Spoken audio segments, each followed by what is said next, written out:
কুরবানি করার সময় পশুতে যে দোষগুলো থাকলে কুরবানি হয় না, আসুন আমরা সেই দোষগুলো জেনে নিই।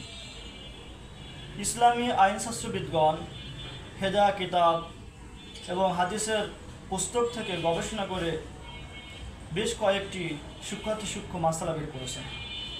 এক, কুরবানির পশু গরু মহিষের ক্ষেত্রে 2 বছরের কম হলে কুরবানি হয় না, উটের ক্ষেত্রে 5 বছরের কম হলে কুরবানি হয় না, ছাগল দুম্বা ভেড়ার ক্ষেত্রে 1 বছরের কম হলে কুরবানি হয় না।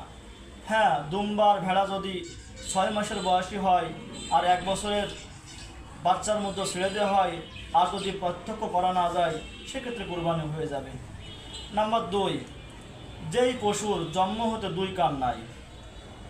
নাম্বার 3, যেই পশুর 1 কান নাই। নাম্বার 4, যেই পশুর কান আছে কিন্তু কানের 3 ভাগের 1 ভাগের বেশি কাটা। নাম্বার 5, যেই পশুর লেজ নাই অথবা লেজ আছে, লেজের 3 ভাগের 1 ভাগের বেশি কাটা।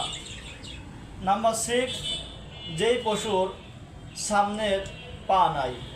নাম্বার 7, যেই পশুর পিছনের পা নাই। নাম্বার 8, যেই পশু এতটাই দুর্বল যে কুরবানি যেখানে দেওয়া হবে সেই জায়গা পর্যন্ত হেঁটে যেতে পারে না। নাম্বার 9, অতিশয় দুর্বল পশু যার হাড়ের মগজ পর্যন্ত শুকিয়ে গেছে। নাম্বার 10, গরু হোক, মহিষ হোক, বেড়া হোক, দুম্বা হোক, সকল ক্ষেত্রে খেয়াল করতে হবে যে পশুগুলো সুস্থ সবল আছে কিনা।